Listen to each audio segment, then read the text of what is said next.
So what is Passover? It is a feast day that commemorates Israel's release from Egyptian bondage under the leadership of Moses in approximately 1700 BC. During the Passover celebration, before drinking the second cup, the story of Passover is retold starting with Abraham's original call out of his land. Now, we aren't going to be reading the entirety of that story because that would be most of the book of Genesis and the good portion of Exodus. If you aren't familiar with that story, I would encourage you to read it before the celebration. Where we're going to be starting is Exodus 6 through 13. I am the Lord, and I will bring you out from under the burdens of the Egyptians, and I will deliver you from slavery to them. And I will redeem you with an outstretched arm and with great acts of judgment. I will take you to be my people, and I will be your God. And you shall know that I am the Lord your God, who has brought you out from under the burdens of the Egyptians. I will bring you into the land that I swore to give to Abraham, to Isaac, and to Jacob. I will give it to you for a possession. I am the Lord. Moses spoke thus to the people of Israel, but they did not listen to Moses because of their broken spirit and harsh slavery.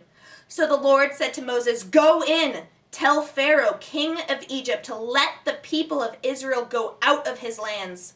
But Moses said to the Lord, "Behold, the people of Israel have not listened to me. How then shall Pharaoh listen to me? For I am of uncircumcised lips." But the Lord spoke to Moses and Aaron and gave them a charge about the people of Israel and about Pharaoh, king of Egypt, to bring the people of Israel out of the land. The story continues in chapter 7 with Aaron and the Pharaoh's magicians. Their staffs turned into serpents, and Aaron's serpents swallowed up the magician's serpents. Still, Pharaoh would not release the Israelites. Then come the plagues.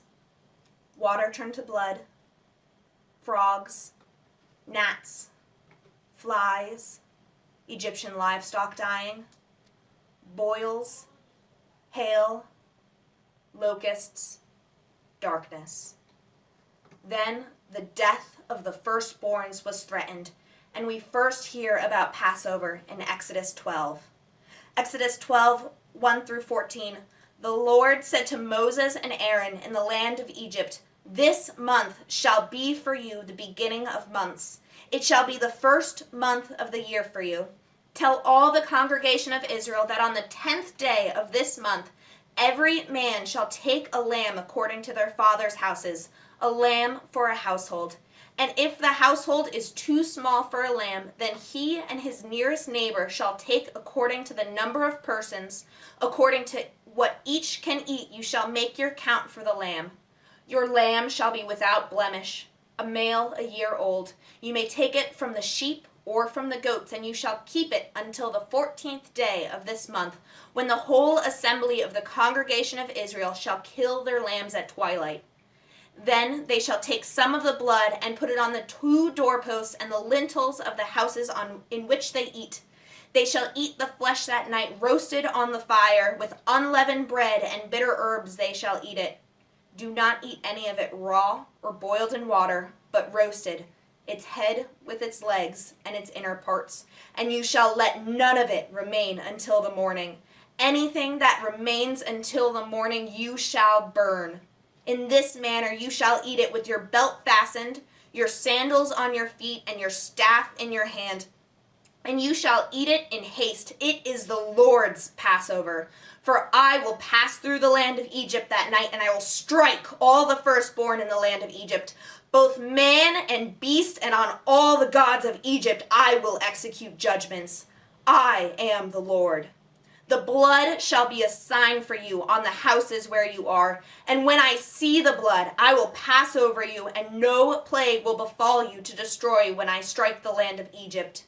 This day shall be for you a memorial day, and you shall keep it as a feast to the Lord throughout your generations, as a statute forever. You shall keep it as a feast."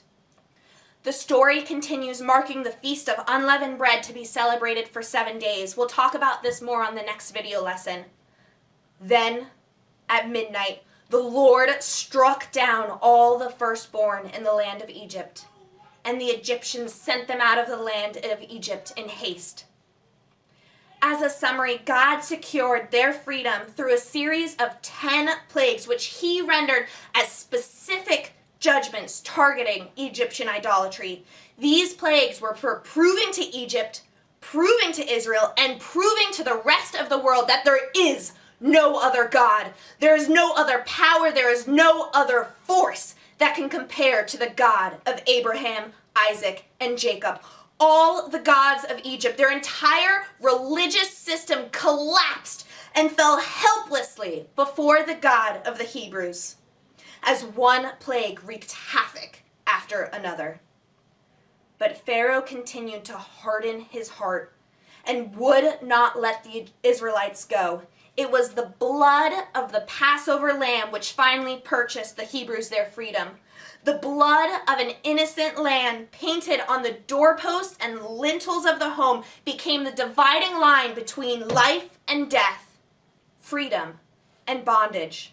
It was God's plan and purpose that his people should never forget the events of that night when the destroying angel would sweep through the land of Egypt and slay the firstborn of any home which was not under the protection of that lamb's blood.